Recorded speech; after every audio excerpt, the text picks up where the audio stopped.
Track and field athletes work with laser focus for 4 years with minimal compensation for that one moment to compete in the Olympic Games. It's an extreme lifestyle lived and sacrifices made with no guarantees of success. When the Games are done, this next 4-year cycle starts all over again to get a shot at another moment in time. This podcast hits me straight in the feels as we hear from Rikenette Steenkamp, our 100-meter hurdles record holder, World Cup winner and 3-time national champ. She talks openly to Bruce about the athlete lifestyle, financial sacrifices, and a heartbreak of, despite being at the top of a game, still missing the chance to compete at the Olympics. She teaches us some important lessons, like when you're down, it's okay not to be okay, and to reach out for help, not to bind our success or identity into our results, and how her faith helped her through her lowest moments. It's AJ here from Sports Chaplaincy South Africa and the Call Up Podcast. Get us on your favorite podcast apps like Spotify, Podbean, or Google Podcasts. Give us a like and a share. Enjoy episode 3 with our Bruce Naden and Rikenette Steenkamp, and subscribe to the Call Up Podcast, where faith meets sport and life.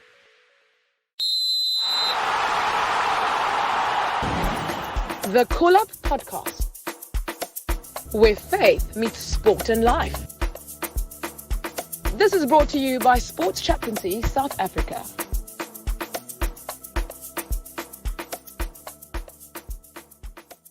I'm delighted to have with me today someone whose life and story has been an incredible encouragement to me since I first met her in 2019, and I've got absolutely no doubts will be an encouragement and blessing to all of those of you who are taking the opportunity to listen to this podcast. We're going to be coming with a conversation today that's going to be very real and very deep, and I think very relevant to many of us. She's South Africa's 100-meter record holder. She's been an African champion in her event. She's had many career highlights. No doubt some of those we're going to dive into on this podcast. Rikenette Steenkamp, it's great to have you joining us today for the Call Up Podcast.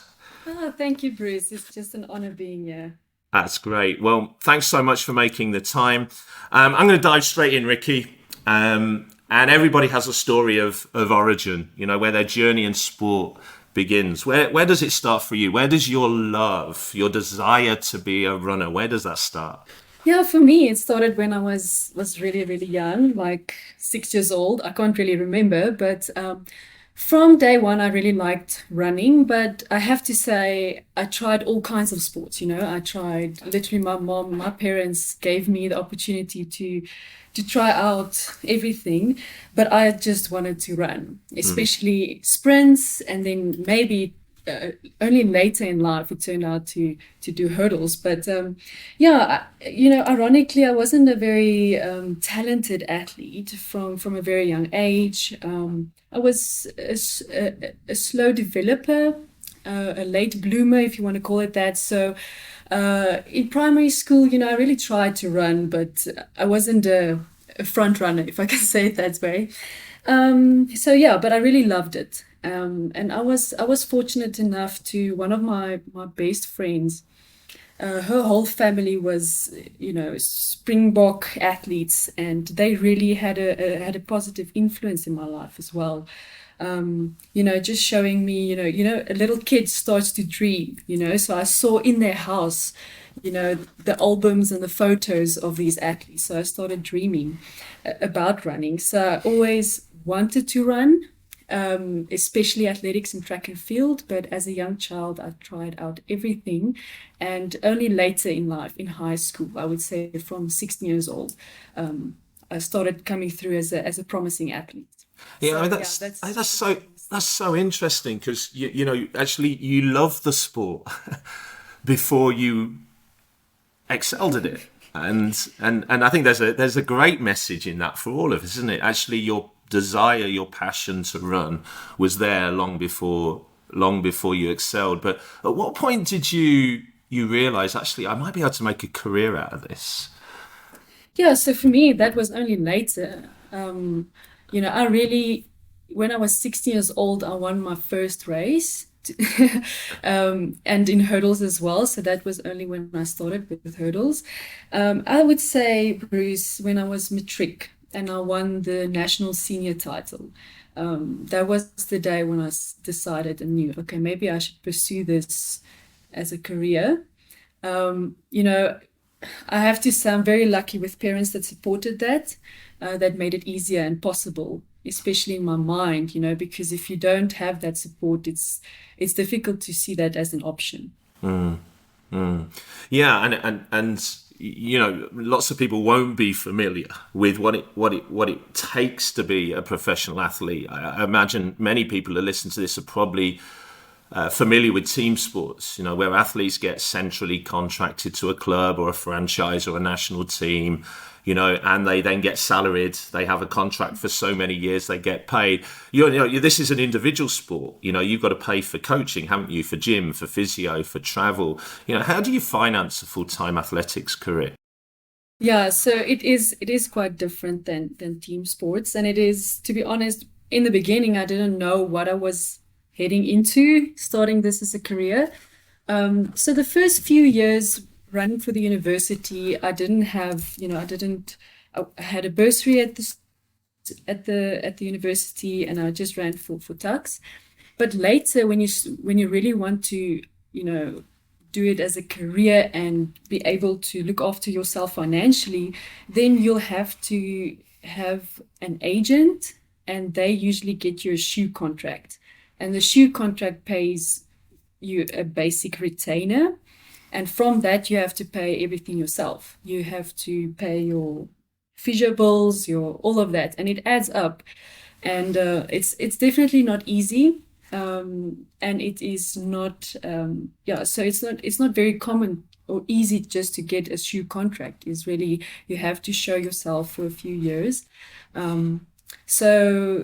And then if you don't have a shoe contract, you have to make other plans, like parents that support athletes. There are other companies that here and there help out, but it's not easy, if that makes sense. Yeah, and I guess, you know, that might be hard for people to understand. You know, here you are, one of the top track athletes in South Africa, and yet finances are a huge struggle. And that must be difficult to navigate. I mean, obviously going to university would have helped enormously, but post university, you've got to find your way, and you know, there must have been some real challenges in that over the years.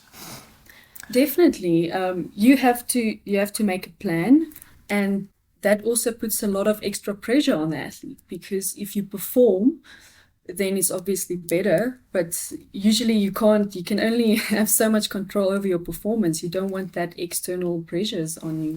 So that is, and I think that's also the reason why so many athletes stop prematurely their careers, unfortunately. You know, there are a lot of sports that are bigger in South Africa, and the individual sports, yeah, it is definitely difficult financially. Yeah. Although I would say, I think some of the same pressures, you know, if you've got a year or 2 years left on your contract, you know, and maybe you're not playing regularly or your form's dropped, there are always those worries and concerns about whether or not you're going to get a new contract, either where you are at the moment or somewhere else after that. So I think the same pressures are there for many athletes, but I think yours are unique. Yours is a support sport where I think when you're at the very, very elite level, then the rewards come. But, you know, you have to fight very, very hard to be able to sustain a full-time athletics career from what you've described there. But having said all of that, you know, your athletics career has brought you much joy, hasn't it? And you've had many, many high points in your career. Would you like to just share some of those with us? Sure. That is quite difficult because, yeah, it's been almost like a 10-12 year journey. But yeah, of course, I'd like to share some of my highlights. You know, for me, starting, let's say, professionally in just after matric. So in matric, I won the national senior title. And that was a highlight for me because I think that's where everything started for me. So I will forever remember that. And after that, in 2014, I won the African Championships, and I think that's always a great memory to be the champion of the continent, you know. Yeah. And Africa is a very strong athletics continent, so that's also a highlight for me. Then in 2018, I broke the national record. And that was something that I set my heart on from a very, very young age. I wanted to break the national record. And after school, I didn't realize it's going to take me 7 or 8 years, but I persisted. And in 2018, that happened for me. And I broke the national record again a few weeks later. And another highlight for me is when I won the World Cup title in London, also in 2018. I would say that was the race of my life. I mean, that's really something well worth homing in on, Ricky. I mean, for people that don't understand, that World Cup was held at what was the London Olympic Stadium. Premier League football fans will know it as the home now of West Ham United Football Club. You know, but it's a huge stadium, isn't it? And the World Cup was, I think there was 8 countries involved. So if you like, the 8 leading nations from different parts of the world competing in a team competition, and you were representing South Africa at that. Just explain, you know, what that occasion was like, and maybe what your expectations were going into that event, just so people can get a sense of the magnitude of what you achieved that day. Yeah, so as you said, there was 8 countries, the 8 top countries in the world at that stage. So it was like a straight up final with, obviously, as you know, Jamaica, one of the countries, America, one of the countries, Great Britain. So there was very, very strong competition. And just with that said, it was just a few weeks back, I broke the national record. So I was in the form of my life. So for me, it was this opportunity to run against the best in the world, but I'm also in the best form of my life. Yeah. And it was the atmosphere in that stadium was just amazing. I don't have words for that. You know, walking into that stadium and it's packed and everybody is just cheering for you and you running for your country. But I remember just a few things lining up for me. It was a great opportunity that I had. I got lane 4. So if you know, it's like the best lane to run in. And I remember I was, you know, sometimes before the race, you can see your ranking. And I was ranked 4th. So I was supposed to, you know, come in 4th in the race. And me and my dad we just had a conversation before the race. And we decided to, you know, sometimes we discuss a strategy. It's just something me and my dad always did. And so we decided to, you know, just go in with that mindset of giving myself a chance. Do not disqualify yourself before the race because this American, you know, famous athlete is next to you. So we decided our approach for this race is to race to win and just to give it my all. And yeah, so when I put my feet on that track, I believed in myself, you know, and I just backed myself. And you know, hurdles is such an exciting event because anything can happen. When somebody's rhythm is a bit out or they clip a hurdle, it can affect the whole race. So it is not as predictable always. And if you just look at the ranking, you shouldn't do that. So I ran that race and I won. It was very, very close, but that was the race of my life. And it's just a memory, and that whole atmosphere in that stadium just changed everything. And I'm going to be a little bit biased here, Ricky. I think it's fair to say British crowds get invested, don't they? It doesn't matter what the sport is. You know, British crowds get invested. So in many ways, you know, you did this in one of the most iconic Olympic stadiums. On a huge stage in front of a crowd that gives, you know, that must have been spine-tingling moment for you. Absolutely. I have to say, you know, I luckily had I changed that atmosphere into a positive, because it can be overwhelming, especially if you haven't experienced so many people in this big crowd that it's, just so involved. But for me, it helped me to perform and get the best out of me. And I would say that crowd, you're right, Bruce, it's amazing. They are just they bring the best out of the athletes. That's so interesting, because I've seen, in other sports, some footballers, I especially work with footballers, and, the big occasions, some guys, really, really take energy from a crowd. And I've seen other players shrink, and I think you're right. It can be intimidating, but it's also something that can give you energy. And what you're saying there is, on this particular day, form of your life, one of the biggest events you've ever competed in with a great crowd, you were able to actually absorb that and enable that to become not a pressure, but a positive in your performance. In all of this, Ricky, where did you see God at this point in your sporting life? I mean, how important was your faith, and how did that inform your life in sport up to this point? Yeah, so you asked me about many of my highlights in my career, but I haven't mentioned a few of my lowest moments. And I think we learn a lot about ourselves in the lows, but as well in the highs. But for me, just for example, I just want to mention in 2016, I had to get an ankle operation, which took me out of the sport for 2 years. So in that time, you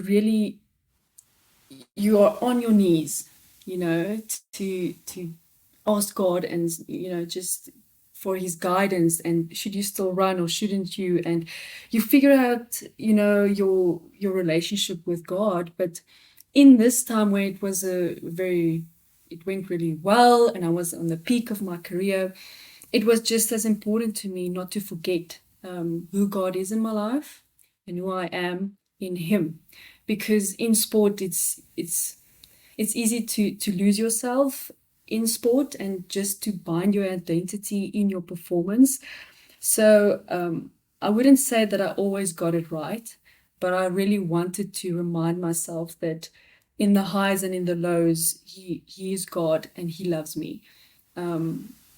Yeah, it's not easy just to be anchored in that, but for me is to know that he's the God of my life and not just God of my athletics life, if that makes sense.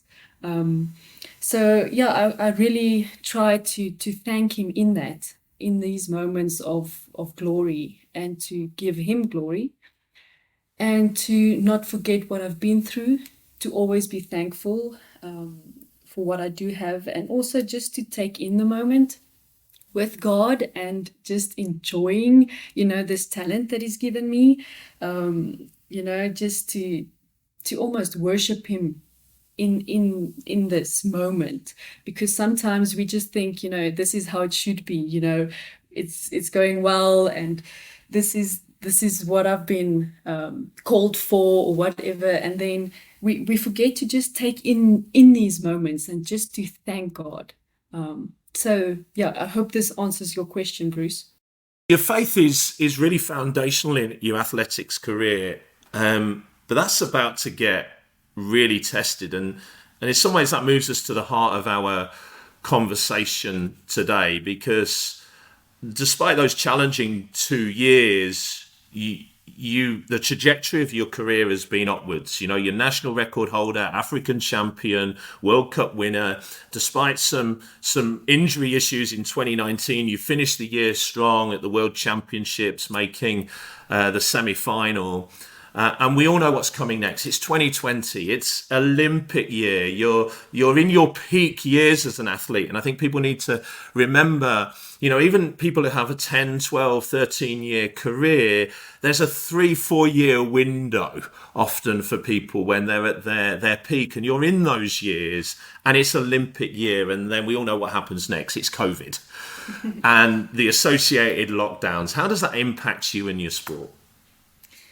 Yeah, this is a difficult question for me, just because it's been such a difficult time for me.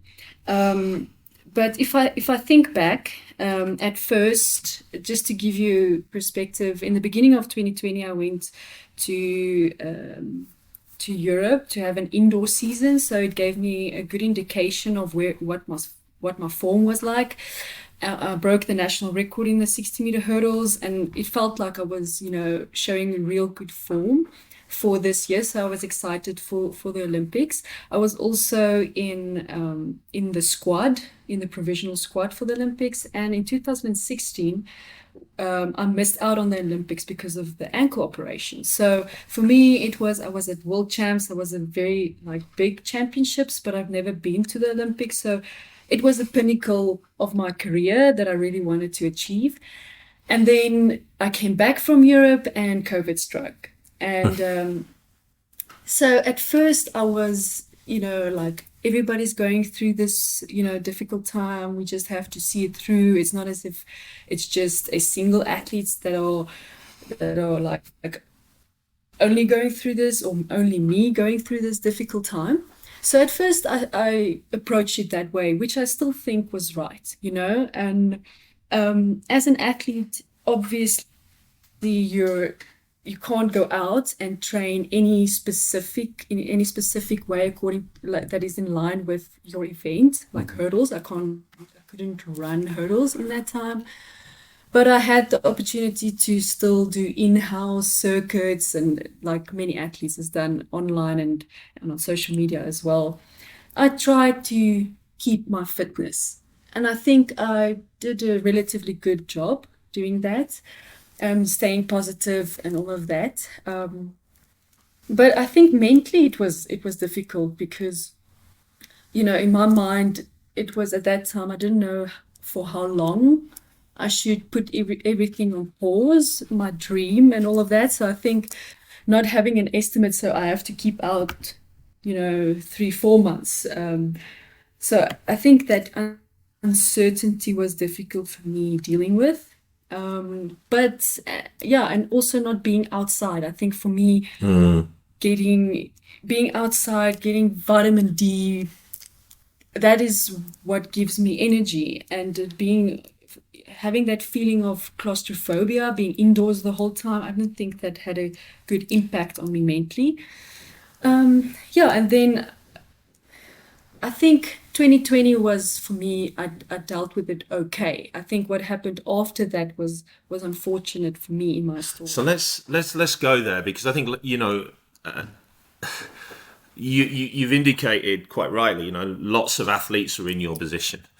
You're missing out on doing something you love. You want to be out on the track training. You want to be competing. You're not able to do that, but you can kind of come to peace with it to a certain extent, because other people are in the same boat. They're being impacted in the same way. So 2021 is now on the agenda, isn't it? Time to do a reset. Olympics have been moved back to 2021. No doubt, like others, you're champing at your bit. And I know this is probably going to be painful for you to revisit. But what happened next?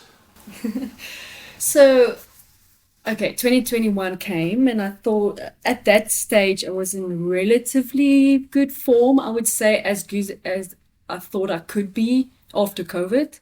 But I was back in training, and in South Africa, our athletic season starts in the beginning of the year. So it starts February, March, April, and as in the middle of January, I got COVID myself. So I think for me, in that time, it felt like the worst time to get COVID. Not as if I say there's a better time to get it, but in my story, I was like, why couldn't I just have got it when we were in lockdown, But now I got COVID, like I would say 3 weeks before I was planning to start competing again.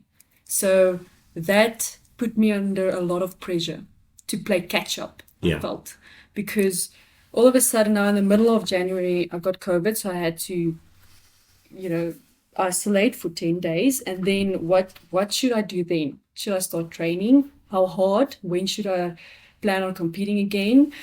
And all of those questions I didn't have answers for, because we didn't know how to train at that point, or how would my body react, or what is healthy or unhealthy, how hard should I push my body.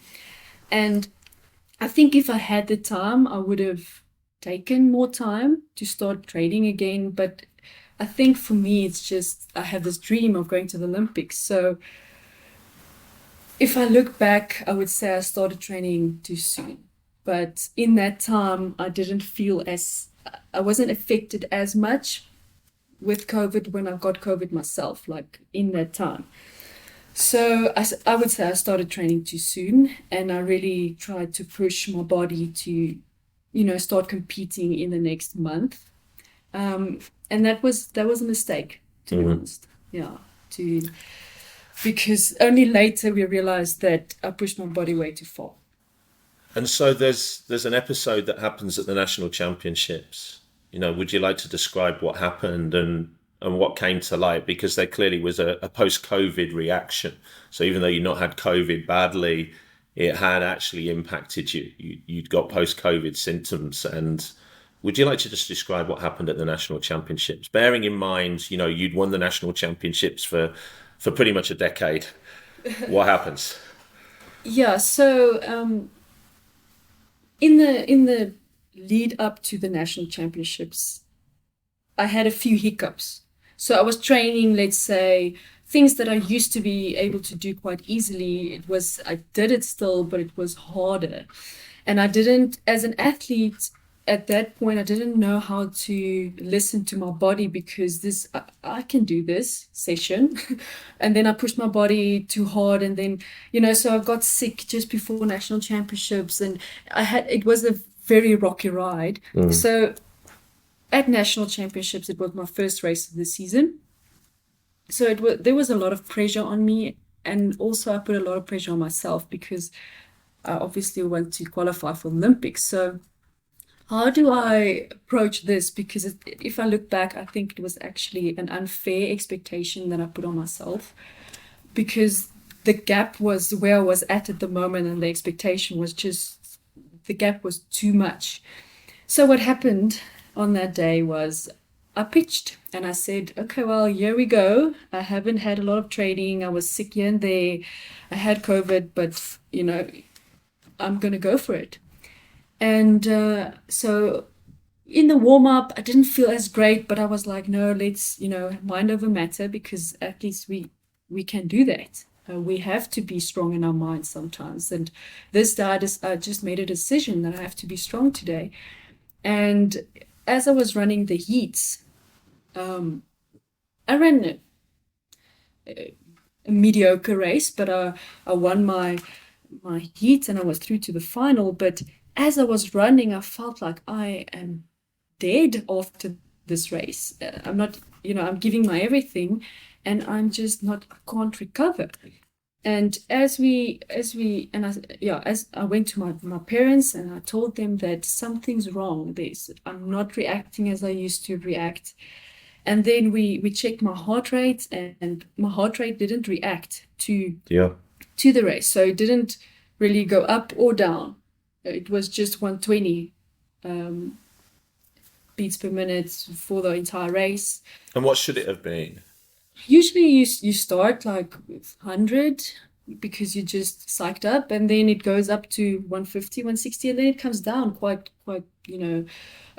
just a few minutes after the race, it comes down to 100, even 90. So it didn't react to what I was doing physically. It didn't react to the training. And that was a concern. So I went to the cardiologist after that, and I had to withdraw from the final.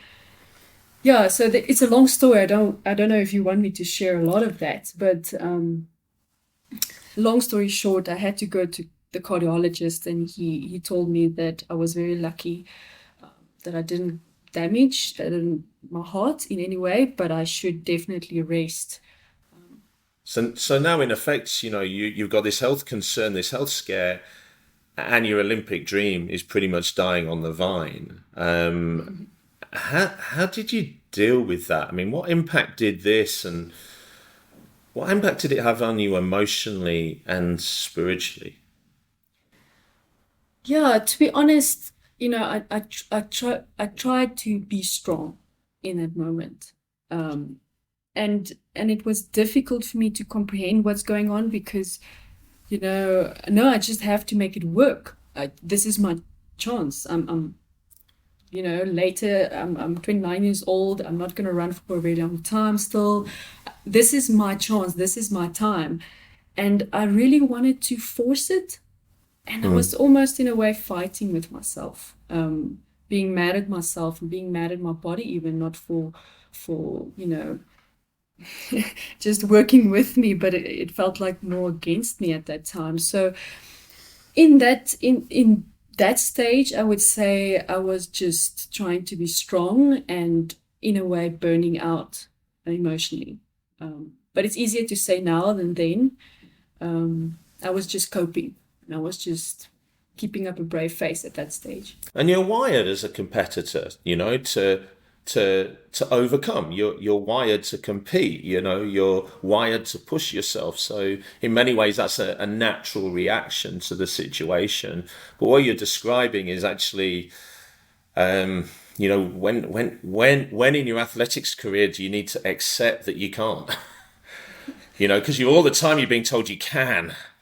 And most of the time that works for you, but on this occasion that wasn't working for you, So I know, having spoken to you at the time, you actually got into quite a low space. Do you feel able to maybe talk a little bit more about that?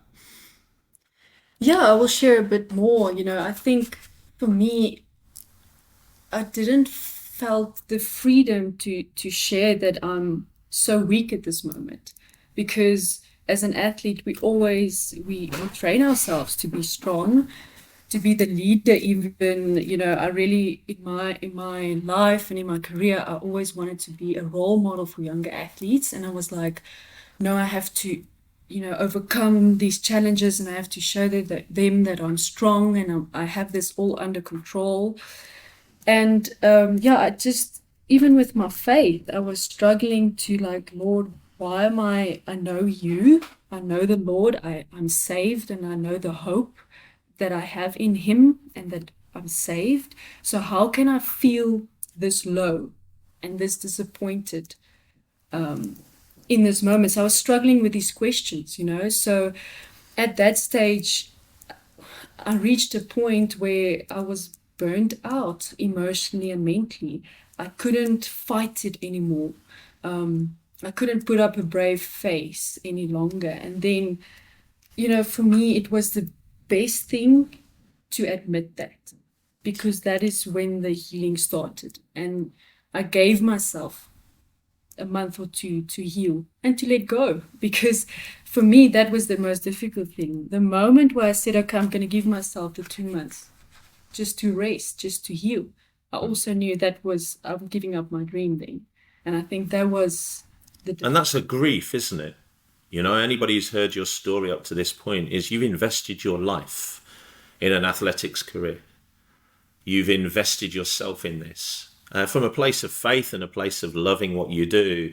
And now you're having to confront the greatest disappointment of your life. And I think you've already touched upon this, but maybe it's worth exploring a bit further. But actually within the church and within the world of sport, there are a lot of unhealthy beliefs that you had to confront and work through to actually come to a place of acceptance. Would you like to unpack that a little bit more? What are some of those unhealthy beliefs that can sometimes be, excuse the pun, hurdles that can stop us actually being emotionally and spiritually healthy? Yeah, I would say one of the things that really helped me, and that I struggled with within the church as well, is, we cannot perform for God. We cannot, put up a brave face. Somebody asks you always like, how are you? No, great. The best is yet to come. God is good. And not as if those things aren't true. But when you're in a space like this, to be spiritually and emotionally honest is better, because God knows everything. He sees everything. So for me, it was just going through that process of being absolutely vulnerable and real with God and telling him, Lord, I don't understand why I'm going through this. I really wanted to achieve this thing, and I was trying to put it in your hands and it failed. And why did it fail? And why do I feel like a failure? And just being real with God. I think that's better. And also when somebody is as vulnerable as I just mentioned, not to condemn them and tell them they have to have more faith, and just that feeling of you have to be better. For me, I remember we had a call in that time, and you shared with me, examples out of the Bible of people who were depressed at some point, and it helped me, it encouraged me that I'm human, and people in the Word of God, they're just as human as I am, and we all need God just as much. Yeah, and you might recall, one of the things that I often say is that we have a tendency as Christians to jump from the pain of Good Friday to the resurrection of Easter Sunday without the silence and the weeping and the questioning of Easter Saturday. Yeah. We got plenty of examples, Job being one of them in the Old Testament. He says, even today my complaint is bitter. This is Job 23. His hand is heavy in spite of my groaning. I would state my case before God and fill my life with arguments. And God doesn't reject Job. Job is emotionally honest. He brings, his Easter Saturday, his silence, his weeping, his questioning before God. And actually, that's the emotionally healthy and spiritually honest way of dealing with pain. And one of the things that really inspired me about you, Ricky, is actually the way you were willing to kind of not just question, but ignore those unhealthy theologies and doctrines that stop us doing that with God. But let's move on in the conversation. Clearly it impacted you. What did you learn through this about yourself and about God? One thing that I really learned about myself is, how to better deal with the emotions that I experience in a healthier way, not to bottle them up, but rather to talk to people in a place where you feel safe. I think as an athlete, we are used to putting up a brave face, being strong. We've got everything under control and portraying that picture to the outside world. And I also wanted to do that. But there is a place where we have to acknowledge our feelings and our emotions. So that's something that I learned about myself, how to better deal with my emotions. And what I learned about God is that when I am absolutely honest with Him and vulnerable, He is right there with you. His love is unconditional. He's constant. You haven't failed Him when you couldn't perform and reach your dream. Because sometimes we think, when I'm an Olympian and then I can glorify God and I will get a platform to speak about God and glorify His name. And I felt like I had this struggle with God, like, I wanted to do this with you, God, and glorify your name, and what now? And I just realized that we can glorify God in those moments as well, when we hit rock bottom and He's there, right there with us. And I think that's just amazing. And I've got no doubt, Ricky, God's being glorified right now as people who listen to this, who are confronting their own pain and their own struggle, are hearing somebody saying, it's okay to be real and honest with God and to accept that you're in a painful place and you need help. God puts us in community for a reason.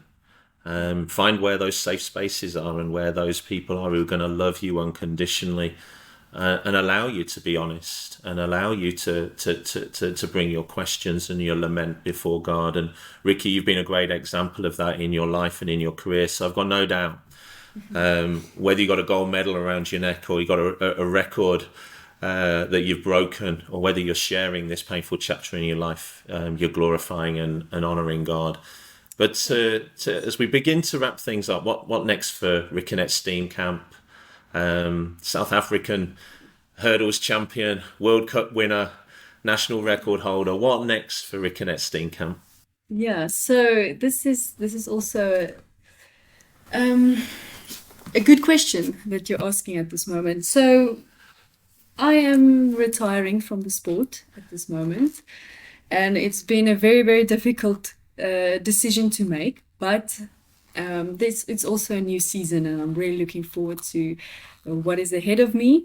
And yeah, so I'm actually getting married in March. So that is a very exciting time of my life. And yeah, just I'm excited to do other things as well and exploring other passions that I have, and also giving back to the sport. Hurdles athletics has always been a love of mine, a passion of mine, and I really want to stay involved in coaching, in hosting clinics, in doing podcasts like this, helping people wherever I can through my story and through my experience. So that is what is next for me. That's awesome, Ricky. We'll be praying for you. And then the Call Up Prayer Book, which I know you've used. What's your favourite theme or prayer in the Call Up Prayer Book, and why? Yeah, for me, it's the post-competition prayer or confession. For me, it's just always been, it's easy to pray before a race, but sometimes we forget to pray afterwards. And it doesn't matter what is the outcome, or if you've ran the best race of your life or the worst. I always wanted to come back to my foundation and to pray to God after a competition. That's great to hear. And we're asking all our guests this, but your locker room worship song. What's your locker room worship song? For me, it's the song. It's called Highlands. It's a Hillsong song, but yeah, it's just it talks about the highs and the lows, and that God is there in both of them. That's great, Ricky. Really, really blessed to have had you on this podcast. It's an honour to know you. You've got a great story to tell, and people need to hear it. And very, very blessed to have you on. And thank you for your honesty. May God bless you in the next chapter of your life. Take care, Ricky. Thank you so much, Bruce. The Call Up Podcast, where faith meets sport and life. This is brought to you by Sports Chaplaincy South Africa. The Power of His Dream brings you here, LIA Productions.